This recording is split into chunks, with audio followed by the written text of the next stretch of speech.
Hello and welcome to the Ahead of the Game podcast. I'm your host, James Oxford, and today I have Chris Gorman and Evan Vaden joining me to talk about the Houston Rockets. Now, before we dive in, I'm going to ask you, the listeners, for a huge favor. Go ahead and click that like button, subscribe to the channel, and if you're feeling real generous, go share it on X and Reddit. If you'd like to come on for a future episode to talk about your favorite team, send me a DM and we'll see if we can make it happen. Now, to start this discussion, we're going to look at offseason moves. The Rockets didn't make a ton of moves to bring new faces in, but there is at least one significant addition, and that is the number 3 pick in the draft, Reed Sheppard. So, Chris, I know we haven't always seen Sheppard the same as a prospect, but from your post online, it seems like you've maybe turned a corner on him after that summer league performance. So, where are you currently at as far as expectations for Reed, both in the short and the long term? Well, thanks for letting me on here. With Reed, I changed tunes a little bit. I did never see him being a point guard type and to be able to run an offense. And for Houston, I really didn't like seeing Amen Thompson move permanently to the 3 and not be able to see a little bit of developmental minutes. If he doesn't end up doing it, that's fine by me, but I got to see it. A 6'7" point guard with that athleticism, man, there's so many advantages that we can create that way. And I'm tired of seeing this little backcourt thing. I know that Fred VanVleet has great hands, and I know that he makes up for his size with his strength. But I just there is limitations with the smaller point guards. You know, there's some passes that Fred can't make. You know, the lobs were they were vague. We very rarely got to see any. And so I just didn't want more of that with such an athletic team. I wanted to kind of lean into that a little more. Was my only really reservation with Reed. I saw him as being a much better off-ball scorer and shooter, but not at that size. That was my biggest issue, was just having somebody that was going to be an off-ball scorer at that size, and then you're talking about pushing Amen off. I didn't like the overall projected on what Reed was going to be able to do. That changed, obviously, at Summer League. I'm trying not to overreact. It was Summer League. But he showed me a lot. He was able to get off the dribble so much better. He was able to pull off his mid-range game that I'd barely seen in college. I knew he had it, but he went to that when he was in any kind of danger. He could just pull up, rise above, and knock down a shot.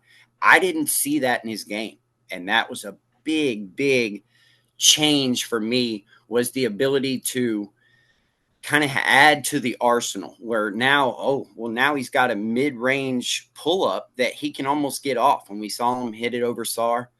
So I think that it has changed. I don't know how much playing time he's still going to get this year in Houston. I see maybe a year 2 type of thing going, especially with an Ime Udoka. I think he's going to try to win games, and I just don't see him going with a developmental point guard as his backup point guard when he has better options. Evan, what do you think? Well, first off, appreciate y'all having me on. Great. I'm definitely gonna have fun with this. So, obviously, big Rockets fan, but truthfully, I agree with you 100%. I was actually on the bandwagon of, Rockets are coming off of a 500 win season. I didn't know where the number 3 fit would pick, or not the number 3 pick would fit. So I was on the bandwagon of let's package the number 3 pick, throw in a couple of guys and kind of throw it out there and see what sticks. And truthfully, I mean, I knew about Reed Sheppard, but I wasn't the biggest fan of him just because of his size. And obviously, I mean, I know he could shoot the basketball, but I wasn't a true fan. And just to kind of what you alluded to, Summer League, I mean, he really showed me something. Just the way that he can kind of run an offense. But I was more impressed with his passing and his IQ of the game and stuff like that. So really, now, I mean, I guess I can say I am a Reed Sheppard fan. I kind of like that the Rockets went ahead and got him. I'm not too sure where he's going to fit within the system. I mean, we do have a lot of guards, but I do like the pickup of Reed Sheppard and what he can possibly bring to the Rockets moving forward. I echo a lot of what kind of y'all said there. I think the work he did with Chris Paul over the summer, like already That's definitely showed. helped for sure.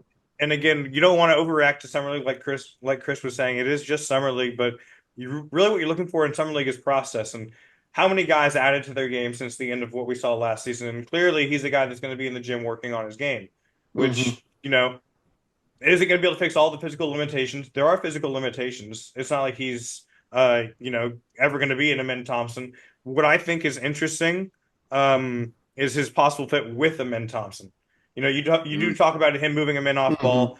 I think long term, ideally, what we see is in the minutes they're on the court together, you're utilizing Reed's kind of floor spacing ability, that ability to be that logo three type shooter. And then Hmm. when he's not sharing the court with him, and then you're looking at, hey, now he gets to run the show a little bit because we really don't have another guy off the bench. And we're looking at our core kind of seven now. We did say core six last year, True. core seven now. There isn't another guy that we're looking at that I really trust to run the offense. People are going to point at Jalen Green, and he did get a ton of pick and roll reps this season. I think more than people realize. But I think that if we're really looking at long term, do we trust Jalen Green to run the offense when Amen's not on the court? And do we trust Amen? I know we all want to see Amen be that point guard. There are still questions there. Right. So I think. Well, let me ask you this question. If we have to have a bucket, last year we had Alperen Şengün do it against the Lakers. But if we had to have a bucket 2 years, 3 years from now, who would you think that bucket would be getting? You would think it'd be Jalen. Yeah. You would hope so. Right. But he hasn't been able to really go get his own when it was needed. When it was, this is it. He's taken the shot. He has not been able to find his own. So is a Jalen Alperen pick and roll our bread and butter of the future? Or is the Amen Thompson the bread and butter with Şengün? See, I think that's the big question that has to be answered, because if you're talking about having a Amen Thompson Şengün, being your bread and butter, that Amen better develop a jump shot. That will not work.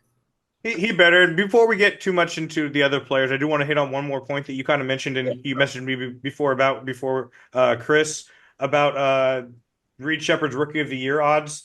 Most betting sites have him like second or third right now, which to me is absolutely. First? Who's first? I think who was it? Ricochet maybe was first. Hassel? Yeah. I wasn't impressed with him or Sar this. So it's not as much about impressed to me. It's about opportunity. Rookie of the Year is always going to be accounting stats. They're not going to be looking at whose team plays better with them on the court than them off. They're not looking at on-off numbers when they're talking about Rookie of the Year.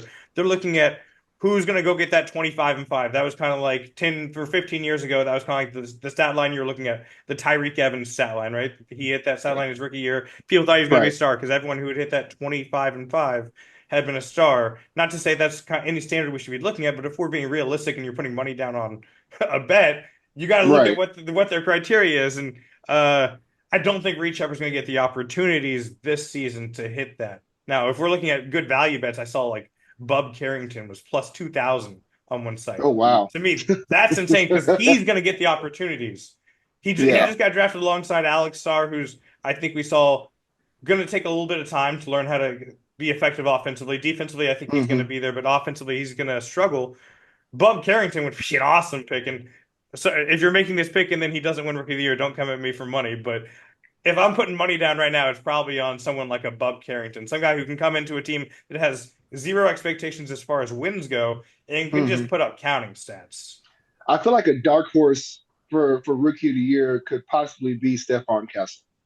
Because I actually really like that pickup. I was telling the guys that the other day, like Stephon Castle is probably going to be one of the steals, in my honest opinion. Yeah, I agree.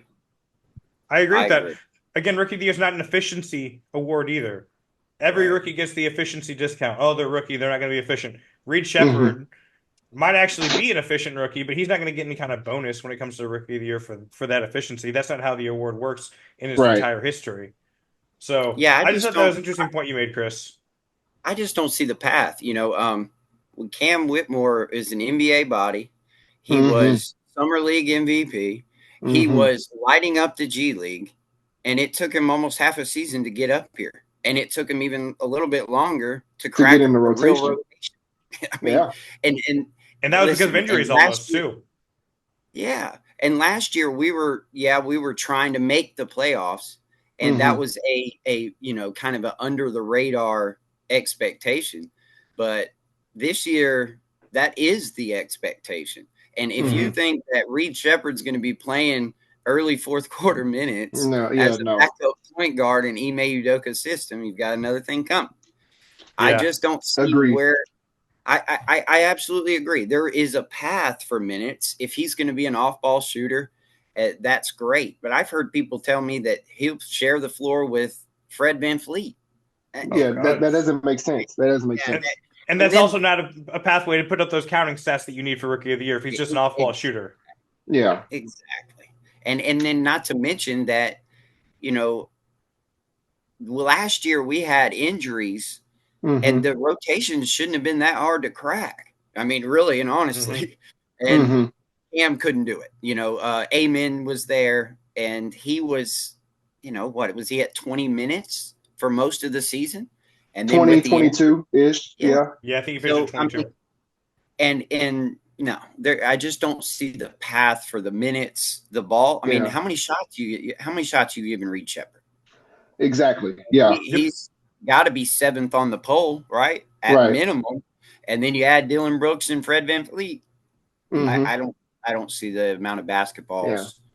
And I also think a point that, well, I don't think it's important in necessarily the grand scheme of his development, the 3-point attempt ratio. He's not getting up 10 threes a game like some of these other college 3-point shooters are eating up. So he's not a guy that's going to come in and create that many threes. If the defense keys in on him, let's say he does start the season hot, defenses will start keying in on him. They'll start playing high on the screens, and he'll make the right play, which is just to pass it to the next pass, whether it's the short roll, whether it's the skip pass, whatever it is. He'll just make that right pass, which probably won't, again, give you those box score stats. Now, there was one other move they made, kind of a low risk, potentially high reward. They traded for AJ Griffin, the 2nd-round pick. Yeah. He didn't look great in summer league. I'm going to be honest. I was a little bit disappointed. Are there any thoughts y'all have on AJ Griffin, or are we kind of saying, low risk move, maybe he gives us something, because they do have a decision to make before the season starts as far as his 4th-year option? Yeah, I mean, truthfully, it's just like you said. I mean, it's low risk. I mean, I'm sure whenever that came across everybody's phone that we got AJ Griffin, I know for a fact that we all didn't like, oh, we got him, like, kind of thing. It's just like I mean, we have him. Let's see what happens. I mean, I agree with you. I don't think he had, he really didn't have a good summer league. But I also don't expect a lot out of him either. I mean, he's going to be, maybe he'll crack the rotation, maybe he won't. I mean, it's just kind of one of those things. So I'm not too high on it. I'm not too low on it. It is what it is, kind of thing. So bad move, terrible bad move. Jamal Stead was on the board. Pierre Larson was on the board. There was other people on the board that they could have taken. I was a big Shed guy. I thought keep him in Houston, just for the, even if you get 2,000 extra seats in the stadium, take him. He's not a bad guy. And he's going to give you a lot of good defense on the in practice. But that's going to be more than AJ Griffin will ever give Houston. We saw he got his chance. He got his chance. I mean, we gave a 2nd-round pick for him, and where is he going to crack the rotation? Exactly. About it. And I agree. Yes, maybe if is he going to go down and torch the summer league, and then they're going to be like, hey, we got to bring him up and get him 10 shots a game. I just don't see it. I think it was a bad move. Hindsight was 2020. I mean, when he got him, I was like, yeah, that could work out. He's young, 20. And I really liked him coming out, but he hasn't shown anything after their rookie year. And so with all there were some other guys on the board that I would have rather them take than go trade for AJ. I feel like when he was in Atlanta, with the exception of really you can add his rookie year in there as well. You didn't really hear a lot about AJ Griffin. I mean, with the exception of him coming from Duke, you really didn't hear a lot of like damn like AJ Griffin like he wasn't really high on a lot of people's interest board. So I agree with you a lot on that. Like and that's why I said I'm not too high on it. I'm not too low on it. I'm kind of even keeled. But I mean, truthfully, yeah, I mean, I think the Rockets could have went in a different direction with that one for sure. Well, I'll be honest, after seeing him in summer league and adjusting my cap table, I put him in the unlikely to be picked up for that fourth year option. So Yeah, for I'm kind sure. of feeling the same way as y'all. I think that probably they don't pick up that fourth year option is for $6 million, and that fourth year he's only Hmm. getting paid $4 million this next year. So maybe they do, but I wouldn't count it. Anyways, moving on. We're gonna talk about the two guys that kind of have been the talk of the offseason as far as contract extensions go. Jalen Green and Hmm. Alperen Şengün. In my opinion, I'll start off and I'll take any heat if y'all don't want to take any heat because I know the fans are very split one way or the other about It's this. okay. Uh, It's okay. Şengün, I think, has proved himself worthy of a max contract, although I Hmm. do understand the Rockets waiting till next offseason to do it in terms of looking at what talent's available in the free agency and not wanting to commit to that large contract before you absolutely have to. Jalen Green, I think, is a totally different situation. I think that if contract talks with his agent get to the point where at trade deadline it looks like it's max or bust, or he goes and gets a max somewhere else, I Hmm. personally am saying, all right, well, we're looking to move you then. I'm calling up the Suns and saying, hey, what do you need for Booker? Because even though you're going to pay Okay. Booker more, I think he's a proven full season kind of guy. Okay. Hmm. Hmm. Okay. With Jalen, I understand it. I'd run him off to restricted free agency and let him see Hmm. what he can get on the open market. Nobody's going to give him the max. I mean, Would you match it? Would you match the max though? it depends on how he plays this year. I mean, we got to be fluid all the way around. Yeah, So I get that, but given what we've seen so I far, I would be very cautious about that. oh yes, now Hmm. that I think it all depends on how he comes out. I think it's you know what you're going to get from him after the All Star break. Really, he will get a bump, and if he's man, I honestly I think the number is 36, 37% from three. I mean, If he you did that, he put deserves it. Hmm. exactly. And so if you give him a number somewhere like because that to me is all Jalen is lacking. The consistent three ball is everything to Jalen Green. If Jalen Green hits 36% from beyond the arc, then you give him his money. But if he doesn't, then no. I would approach him this year on a lower deal. I would approach him with something a little bit, under, maybe a little bit under the sell money, maybe Vassell money, because that becomes a tradable contract, especially for somebody that like Jalen Green with that age. Şengün, I haven't really quite made up my mind whether I would just go ahead and pay him like Orlando did Franz. I don't think I Hmm. would have maxed Franz, but I think Şengün's shown more than Franz. And he's shown the ability to be an engine. And I think that's something you have to have if you're going to have any success in the NBA. You have to have somebody that can run an offense for you. Whether that's just a regular season offense or not, it remains to be seen. But I would approach him too with a little bit lower money. I mean, Stone's notorious for these good contracts. I'd try it. And I don't know that I wouldn't just pay him. I mean, these days everybody just gets paid and then asks for a trade anyway. And then, yeah. Go ahead. Excuse me. That's it. Now, Oh no, no, no, no, no, no. You're good. my concern with just pay him is if we get to that attitude with all of these guys, because I think if you think Jalen Green deserves a max contract, then how does Jabari Smith not next year deserve a max Hmm. contract? And Tari Eason, who, if you look at Yeah. advanced stats, Tari Eason is much more valuable than either of Jalen or Jabari, and you could Hmm. even make an argument Şengün. I mean, I know I'm probably one of the highest on Tari there is, but You are.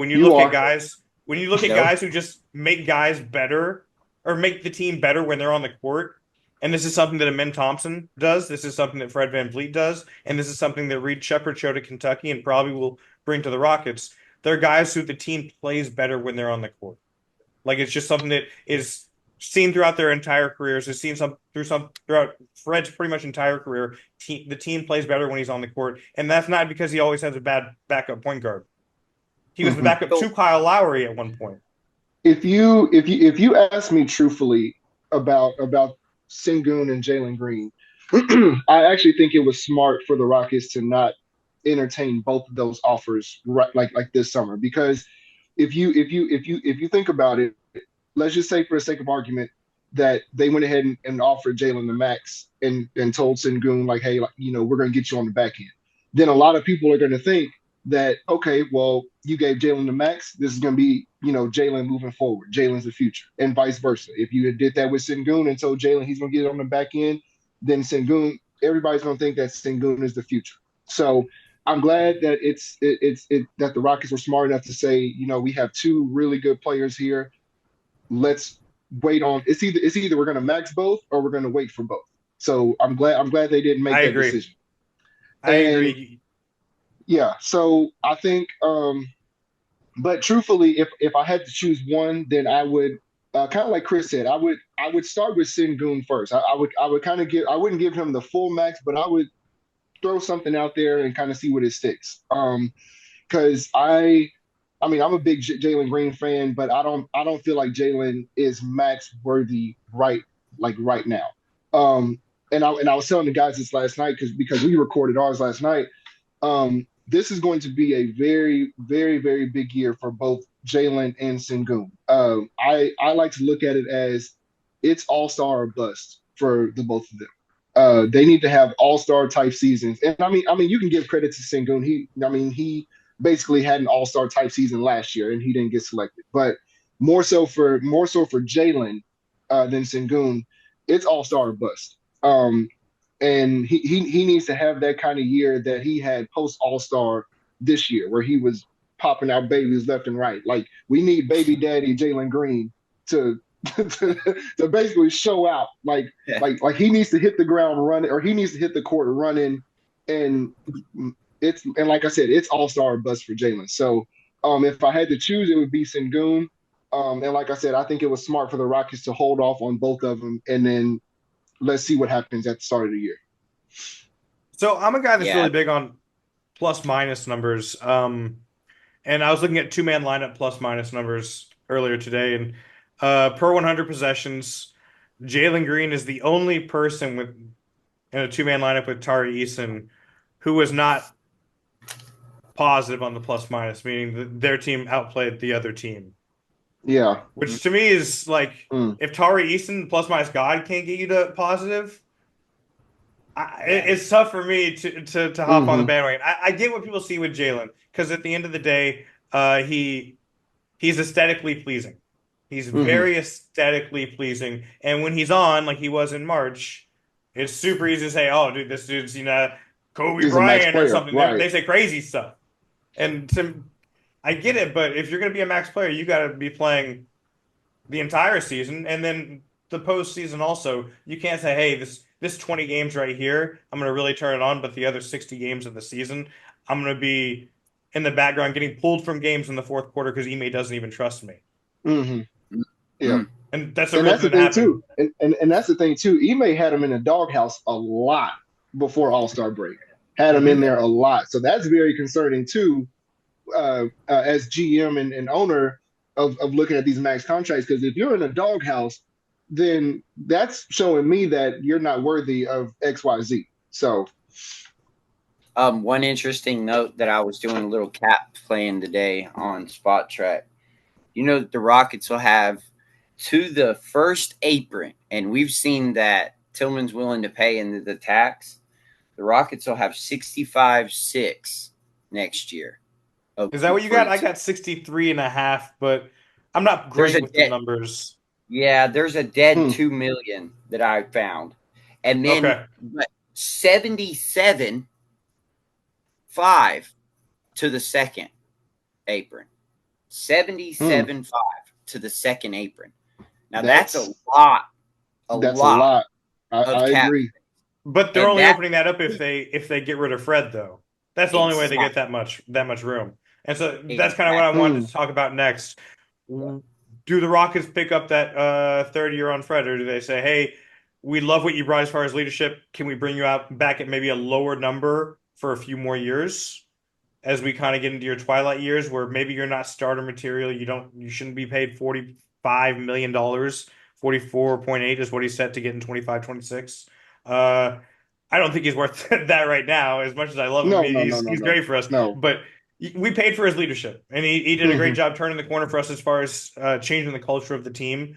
And so I wouldn't mind bringing him back at a lower number, especially if Reed Sheppard comes out and shows, "Hey, I really am that guy that can step into those shoes," or Amen Thompson, either one. Hmm. Um, it's an interesting conversation to have. Does Fred VanVleet come back at a lower number for a few years, or does he go get a bag somewhere else?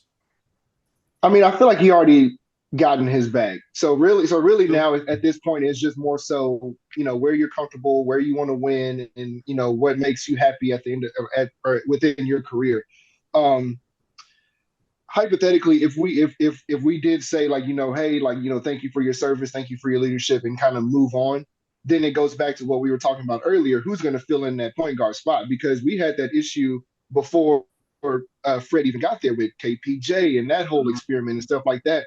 We did not have a point guard. So when Fred comes in at what was it, 130? I could be wrong about that number. Is that what he signed Somewhere in for? there. It's somewhere in there, right? So it's like you said, we paid for his leadership. So I agree. I would love to bring him back at a lower number because it still gives us that leadership. It still gives us that point guard uh, slot to kind of fill, and he can mentor guys like Reed Sheppard. He can mentor guys like Amen Thompson and etc. So that way, when his time is up and the Rockets decide to move on from him or he moves on for the Rockets, whatever comes first, then I would feel comfortable as a Rockets fan saying, okay, thank you, Fred. We have two guys that can fill that void. So I would like to bring him at a lower number if possible. If not, then I feel like we're going to be back at square one without a goddamn point guard. So So if he wasn't amenable to coming back, let's say for like a 3 year, 60 million or something like that. I don't mhm. know exact numbers, but let's say somewhere in that range. And he says, "Hey, if you go ahead and don't pick up this option, I'm leaving for sure." What is your reaction there? Do we say, "All right, well, we got to go ahead and pay him this money because we can't take a step back at this point in Right. our development"?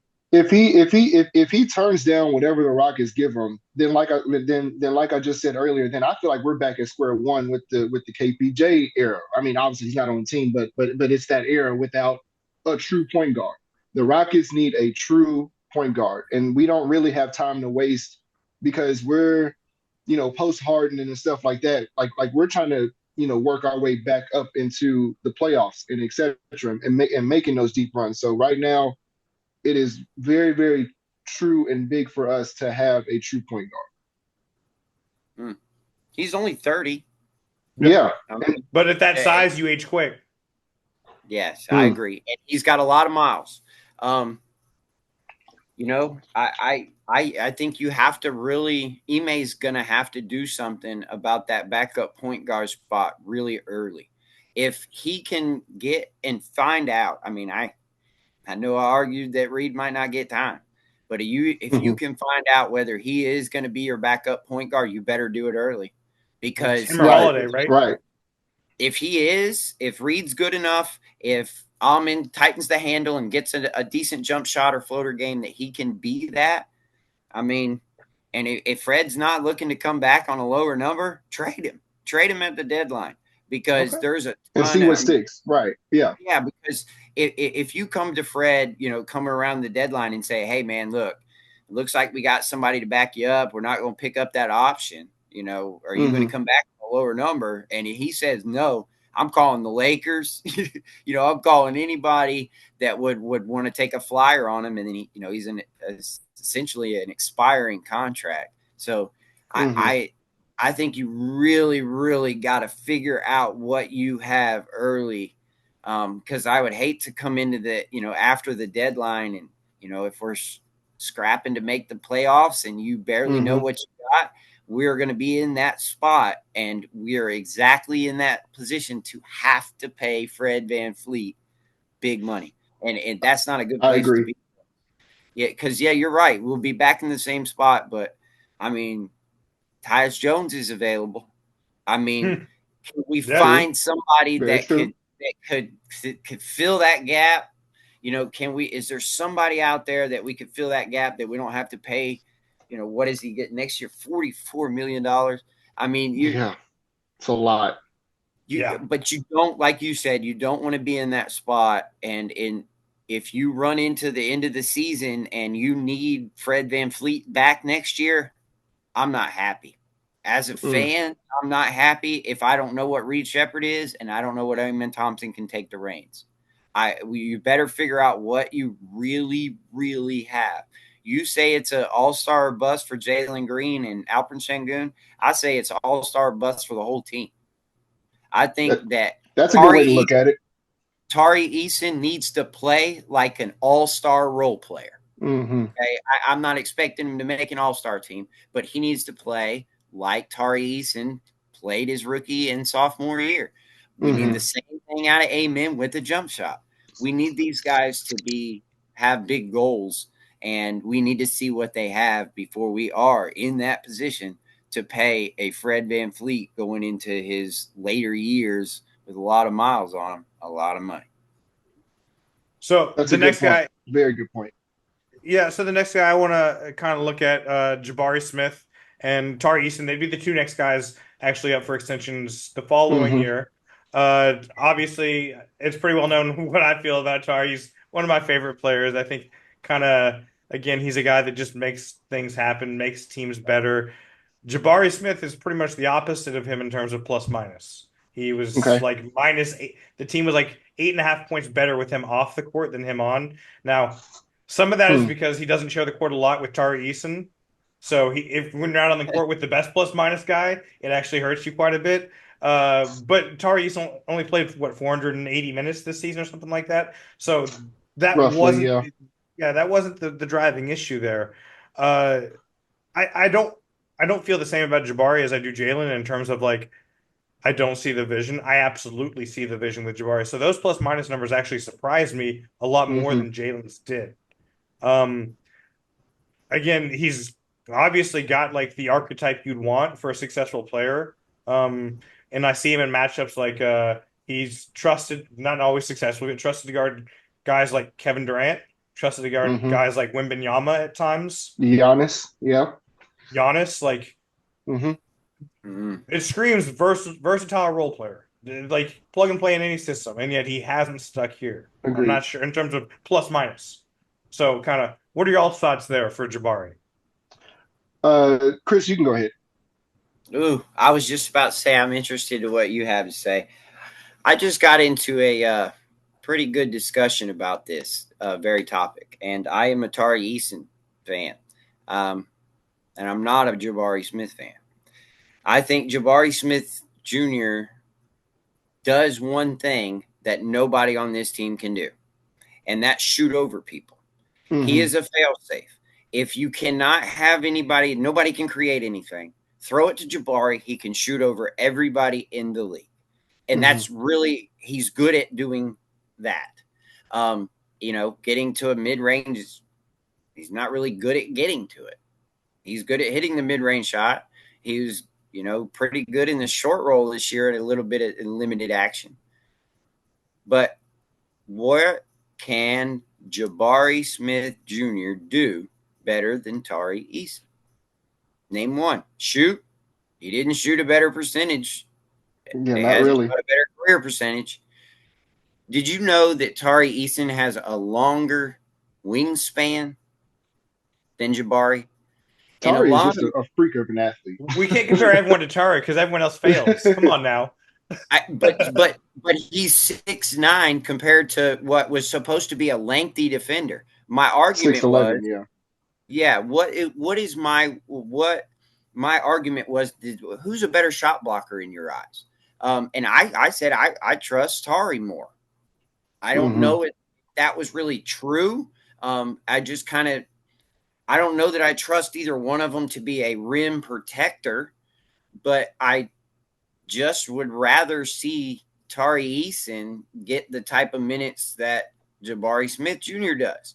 I think he's a better defender. Mm-hmm. I think he's a better rebounder. And I think he's a better complementary player, other than the fact that he cannot shoot over people in a pinch. And if we didn't have, if we didn't really need that, I'm not sure that Jabari really has a real strong role. I mean, he is the one that went missing more than anybody throughout the year. Yeah, Jalen played poorly. He shot poorly, and he turned the ball over a little bit. But, he was at least he tried on defense.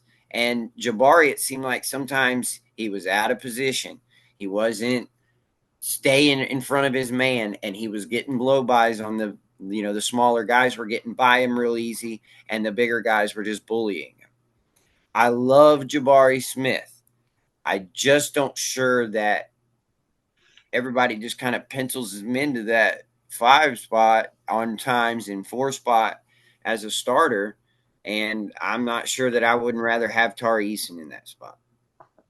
What do you think? Man, truthfully, this is one of those tough ones, right? Because I mean, you can't go wrong with either one, but it's also kind of like one of those like damned if you do, damned if you don't kind of things. It's just, I mean, Jabari is like you said, if anybody can, it's kind of like what we talked about earlier. Like just to give the ball to somebody and go get a bucket. I would say go give that to Jabari, truthfully, because he's so versatile. You can put him in the post. He can shoot the three. He's not that bad of a ball handler. I don't trust him to bring the ball up the floor, but he's not bad. He's not bad. But then when it comes to Tari is just one of those just like, I guess in a way, glue guys. Like he does all the dirty work, and he'll go get those rebounds. He'll get the block shots. He'll get the steals.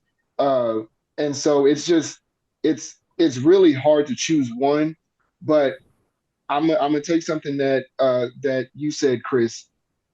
I feel like this year more than his rookie year, he was out of position like a lot. Like I feel like he was in so much foul trouble a lot this season, more than his rookie year, which is kind of ass backwards. Like you would think his rookie year, like being in the NBA and trying to figure things out, yeah, you're gonna be out of position. But then you get a defensive minded coach, you get 2 defensive minded players, to be the leaders on the court, and somehow, some way, you're out of position almost every single time. And then you complain to the ref like, I didn't foul. Like, yeah, you did, because you're out of position. So if you had to choose one, I would say Tari, but not by much. Yeah. I would say Tari, but not by much. And the only reason why not by much is because, like I said, you can give the ball to Jabari, and he can shoot over everybody, right? Like he's 6'11", probably going to be 7 foot by the start of this upcoming season because he's still growing. He's only 21. But that is the slightest edge that I would give to Jabari. Other than that, Tari basically does almost everything slightly better than Jabari. So it just depends on how you look at it. I would go Tari, but like I said, not by much.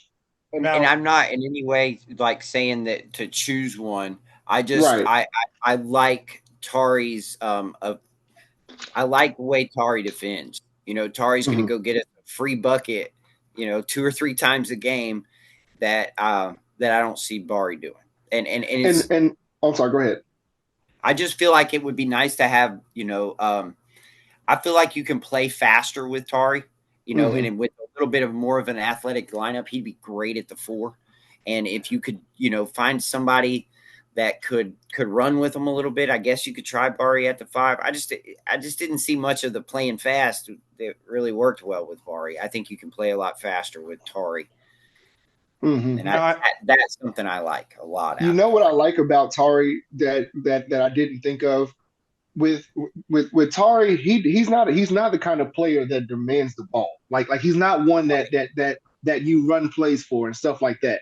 Jabari is, and so I get that a lot where you can play Tari or you could play the style of basketball faster with Tari than you would Jabari because Jabari you're going to have to run sets for because he can shoot the basketball. You're going to have to cater to him a little bit. I mean, he averaged 11 shots this year. So with Tari's probably going to average what six roughly six like five six maybe seven. Right. Now, So it's just didn't Steven Silas once brag about not running plays for Jabari Smith? yeah, yeah. So you could play faster with Tari. I 100% get that because he's not the kind of player where you run plays for him, right? Like he's the ones that gets the easy buckets, like offensive rebound, put it back up, right, and stuff like that. So he's definitely somebody that could play a lot faster within this Rocket system. Right. Now we're talking about X or Y. We haven't talked about Z here. Dylan Brooks, is that someone that maybe Tari Eason could step up and start instead of also at the three? Is he versatile defensively enough, and do you have enough kind of creation outside of him offensively to slot Tari Eason at that three, or you can say Jabari at the three, however you want to rationalize? I guess it just depends on who they're guarding. Do y'all see that as a possible way to get both of them on the court? I mean, yeah, because again, Jabari is. I mean, this is probably a hot take for me, and so if I get viral off of this, then it wouldn't be the first time. So, but Jabari is more than likely one of the most versatile guys that you have on the floor. You can play him 3 through 5, 2 through 5, depending on the lineup, whatever. So there's a very possible way that you can get both Tari and Jabari on the floor. It just would need to depend on what style you want to run, right? Because if you want to go fast paced, like run and gun and whatever, then Jabari's gonna have to sit out a little bit. But if you kind of want to do a traditional, maybe half court setup and stuff like that, I feel like you can mix and match a little bit. So I mean, it's very, very likely that you can have Jabari and Tari playing at the same time. And then Dylan Brooks, I mean, I think it's safe to say Dylan Brooks was somewhat of a model citizen with us. I didn't hear a lot of craziness. I mean, he did get ejected in maybe two games roughly, but it's a lot less than when he was in Memphis. So I'll take it. But I mean, I actually like Dylan Brooks. I mean, he brings a lot of intensity. He brings a lot of energy to the team, and that's something that we did not have.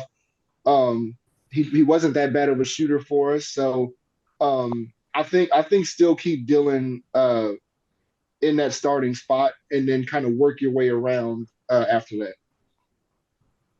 Well, Tari played, when he was playing those short stint of those 22 games, there was times when he was playing the two for Jalen when Jalen was in the doghouse, as y'all were talking about.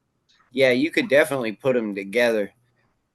The answer for me with Dylan Brooks is no. You cannot pull him from the starting lineup because you pay him too much. If you pay somebody $20 million, you have to play him, or he is going to get paid $20 million next year and $20 million the next year because you can't get off his contract. I have been screaming, see if you do have a consistent replacement for Dylan Brooks and try to get off of him because if we're moving off of Fred VanVleet and saying that he's getting too old, why is Dylan Brooks not? He's only a year younger. And if we're going to go to the youth movement, let's go to it. You're right. He brought a lot of intensity. But at some point, they're going to have to know whether these guys took that intensity and are going to bring it with them or not. And it's the same thing with Fred. In my eyes, I think that you look at it as you're trying to replace him. You brought him in to do a certain thing. He's done that certain thing. And every shot he takes, in my eyes, is a shot that you could have probably got to one of the young guys.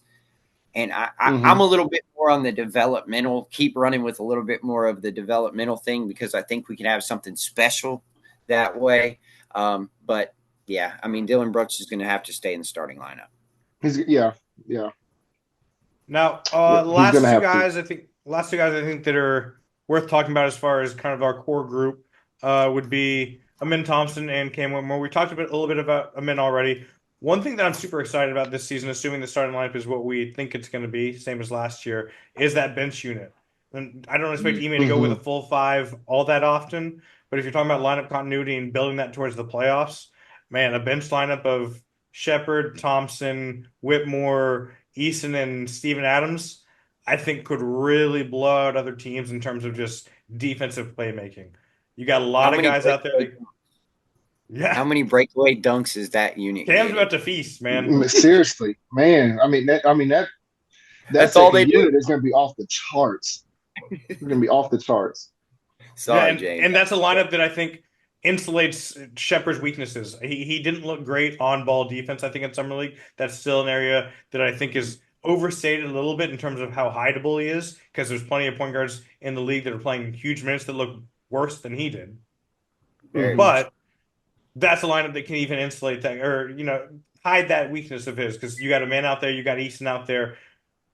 If you're having Reed guard their third or fourth offensive option, I think he's going to be fine.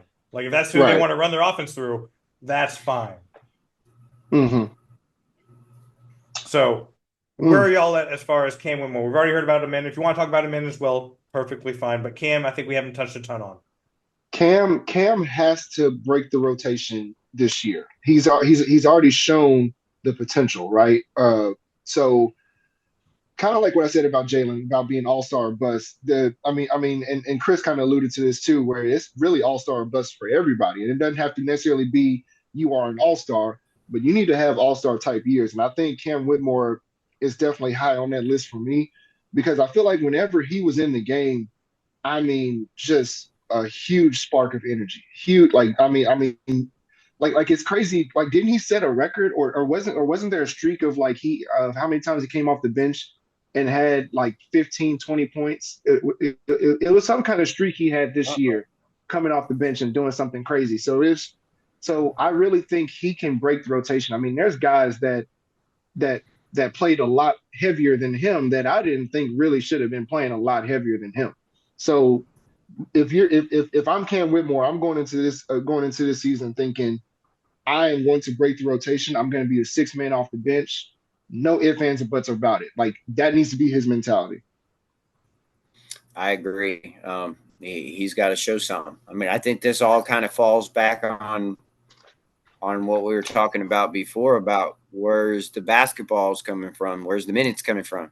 If Jalen Green comes out, shoots 36%, 37% from three, Cam's not going to get a lot of minutes. He's the lightning in the bottle scorer, but he doesn't do the extra stuff. He doesn't pass. He's great when your offense is stagnant. He would be like my run stopper, not necessarily a closer, but when you get guys out on base, when you need to get them out, when you need to get outs, I'd be the guy. If you need to get a bucket, your offense is getting clogged down, you give Cam out there and let him go get it. But as far as like being an everyday rotation guy, I struggle with that, because I really do believe Tari's going to be the first one off the bench, and then Amen's going to be the next one off the bench.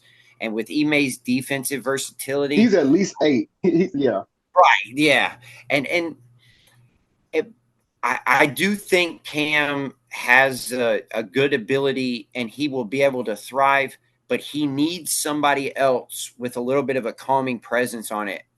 That last year, it drove me crazy. He never played with Fred VanVleet.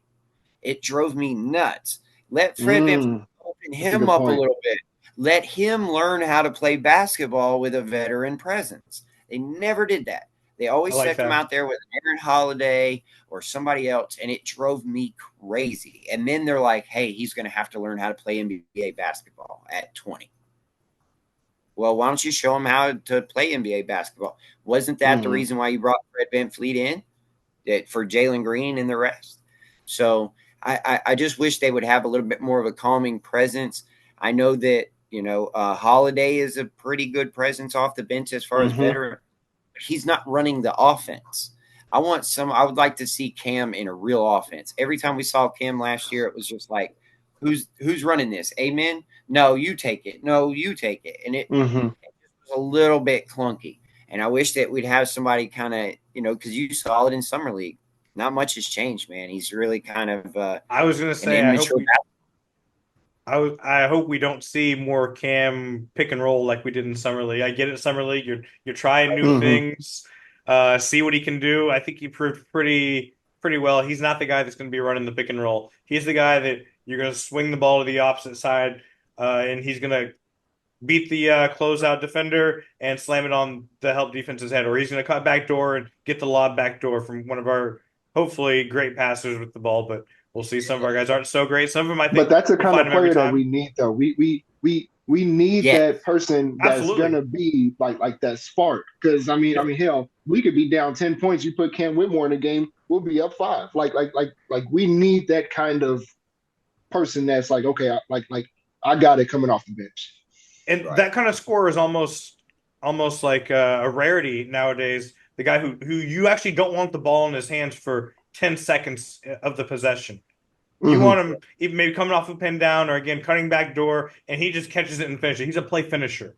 Yes. And yes. maybe Sean Kemp isn't like a Perfect. super accurate comparison, but like Sean Kemp was a play finisher. Mhm. And defensively, Kemp's never going to be what Sean Kemp was. And offensively, he's No. never going to be what Sean Kemp was. They're entirely different, but they're both play finishers. Agreed. Which is a good thing. Yeah, If you don't Cam need doesn't- that. You don't need everybody to have the ball. You want some guys that just, hey, I get the ball and I dunk it, or I get the ball and I hit the 3. That's all I do. hmm You want to pay these guys. Oklahoma City, they're showing us the agenda on how to keep these guys and pay them. They don't give them a lot of shots. If Cam gets the same role as he did last year, in 3 years from now, I mean, as long as we keep the roles like that, we might be able to pay these guys in the long run. Man, I hope so. I hope so. Me too. Now that is a huge concern because that second apron is super prohibitive. When you're Mhm. looking at kind of, hold on, one of y'all go. I got my dog. One of y'all talk. Yeah, No, you're good. it's not that scary. We can pay these guys, man. Jabari, I mean, that's the one to me. If you get Jalen and Şengün to take a slight haircut, then you Slight, can probably right. pay these guys. Yeah, I mean, really, you can pay them. Jabari's not going to get $30 million. I seen a lot of people on X putting on that Jabari was going to get 25, 30. Jaden No, Daniels, no, maybe Jaden no. Daniels money. I think someone will pay Jabari. I don't know that it'll be us, and maybe that's his destination. His destiny. He signs a restricted contract or restricted free agency offer. offer, and Mhm. we don't match because it's just kind of like, hey, it doesn't make sense for us to match the contract that's being given to him if we're wanting to be able to make trades and trade first round picks in the future. Because again, the second apron, it's not all about just the dollars that you're paying. Yes, you're paying prohibitively on the dollars, and every dollar over that you're paying more and more. But it's also the restrictions it puts on ability to make trades and with both picks and salary. So Right. it is going to be something they have to look at, and I'm sure obviously they already are looking at it. Is there anything else you think that we need to dive into, or are we feeling good to wrap it up here? I mean, I think we knocked out everything. I mean, truthfully, what do y'all think we should do with? I mean, because I'm looking at the roster now. We have a lot of centers. So should we keep Jock? Should we keep the fan favorite Boban? like, I mean, I don't know. Boban has been a great fan favorite, like you said. Mhm. If we're talking about roster spots, though, I don't know how you rationalize him getting I don't a either. roster spot with all these bigs. I will say Jock Landau's contract is very tradable. He's got 2 straight years of $8 million that are non-guaranteed. So that's almost like begging someone to trade for him in terms of him plus a Dylan Brooks or something, or if we're maybe talking about trade deadline for Evan Vaden or Jalen Green, whatever it is. His contract's super valuable in terms of compiling it with another contract. So I think he's safe. Agreed. And he did look decent in March. I will say that. He looked terrible He did. year. He looked decent in March. He did. Wait. He did. I'll give him that. Why wouldn't we keep on a third big with 2 bigs coming off a major injuries? It's a pretty simple. You're saying keep all 4 of them right now? Okay. I mean, Boban, no. Boban. Okay. So we're all in agreement then. That's fine. Yeah, we're keeping Jock, absolutely. Yeah. Right. We have But if a trade opens up, he's good salary for trade.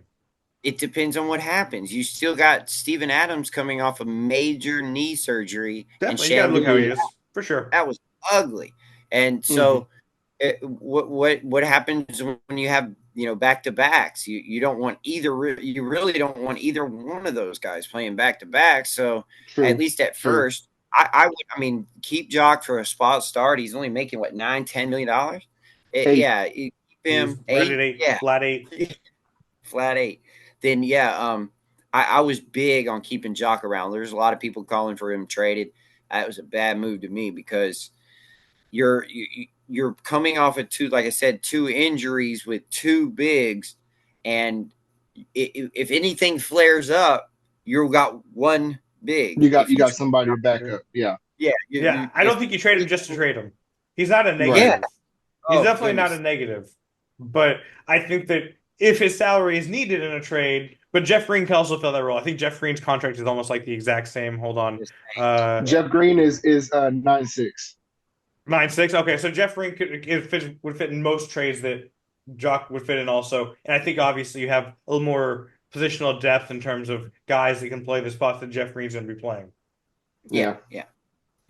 I agree. Right. I would on until you don't. So to wrap it up, I want predictions as far as win totals for the season for the Rockets. Most books that I'm looking at are seeing them at 42.5 or 43.5. If you want to give me exact win total prediction, you can. Or if you just want to say, let's say 43.5, let's take the more generous. Over or under 43.5. I'll start off, so the pressure's not on y'all. I'm going to go ahead and say over, and I'm going to put them at 46 and 36. Evan, you want me to go? I actually was gonna go 47-35. That's what I was thinking. 47-35, and I'll keep them within the play-in because I truthfully think they can be within that 7 to 10 range. I mean, hell, they were 11 and they were 41 and 41. So I think this year, like I said, all-star bust. Chris said all-star bust for everybody. That should be within that 7 to 10 range, truthfully. So 47-35. I have written down ballpark 47-50. But I don't think they're going to be in the play-in. I think they're going to make the playoffs. Straight up. Nice. I hope so. Okay. The West is super tough. It is tough. It's not that tough, guys. I mean, there's question marks all over the place. Denver's got question marks. DeRozan's fit. It's crazy. LA's. You would think New Orleans is probably going to fall off. You would think the Lakers are probably going to fall off. You would think the Clippers are probably going to fall off. Exactly. Phoenix is a really big question mark for me. Golden State is probably another question mark. So yeah, I mean, if they could sneak to 6, perfect. Oh, we're all happy at 6. Memphis is getting a pass. They're getting a pass. Yeah, Memphis, right. Last time we seen Ja Morant, there was a total different lineup. I mean, that's fair. We haven't seen Smart and Ja. We haven't seen all this new iteration of Phoenix. We haven't seen it at all. And the last time we saw them, Smart and Ja, they got blown out by the Lakers. The Lakers. And then the Lakers went on to get swept by the Nuggets. So everybody's just continually giving Ja a pass. I haven't given him that yet. So I believe the Rockets will end up out of the play-in into the direct playoffs by sheer health, in my opinion. I think health. Guys. Would you think the Spurs make a jump with the addition of CP and then obviously Wemby, Stephon Castle, the addition of Harrison Barnes? I see him high 30s. That's where I kind of have him right now, high 30s, and maybe that's even too big of a jump. Yeah, I see them 41, like the Rockets were last year. I see them 500. If it was Chris Paul 3 years ago, then I'm probably putting him 500 or better. He's an awesome, smart player, awesome veteran. There's limitations on how much he can impact the game at this point. Okay, that's fair. That's a fair statement. Are they opening Wemby up? Have I missed something? Is Wemby still going to be playing 25 minutes a game? I assume they're going to be playing him normal minutes at this point. Yeah, I If was gonna say, if they put him on a minute limit just for the sake of it again, then that'd be oh dumb man, on their part. San Antonio fans are going to be rioting, Right. Exactly. especially if they're not winning games. Exactly. And yeah, I mean, yeah, I agree with you. You know, they probably could get to 41-41 with, like I said, the weak West, the weakening West would probably be the best way to put it. I don't know that I see that happening because I don't think that they ever gave him the size to kind of make up for that weakness. You know, everybody was talking about Chet needing some size, and they went and got Oklahoma City, went and got Hartenstein. Well, doesn't Wemby need some size too? Zach Definitely. Collins Yeah. doing nothing but getting dunked on by Rockets. So I haven't really quite understood what they're doing there with Wemby. You know, he doesn't want to be a 5, and that's all they want to play him at. But Right. I could see a jump, and then I could also see kind of a pretty loud storm in San Antonio this year too. Interesting. Yeah. Very true. I agree. All right. Well, it was great having both you, Chris, and Evan both on. Hopefully, I can Thank have you. you back on at another time. You know, Chris obviously has some thoughts on the West, so maybe we can have a whole West rundown. That might be fun. For you listeners, again, please like if you listen to this point. Obviously, you like what you heard. Share the podcast out. And again, if you think, hey, I could do one of these podcasts for my team, DM me on X. My ed is going to be right on the lower third. So DM me on X. We'll see if we can set something up. I'm always happy to have new guests on. All right. Sounds Thank good. you, and have Thank an you for excellent day. having me, Ox. I appreciate it. If you ever want to come on our pod, Midweek Athlete Pod, Chris, same for you too. If you ever want to come on, just let me know. Yes, sir. Absolutely. I appreciate it. I had a great time. Thank y'all. Thank y'all. See y'all later. All right. Bye.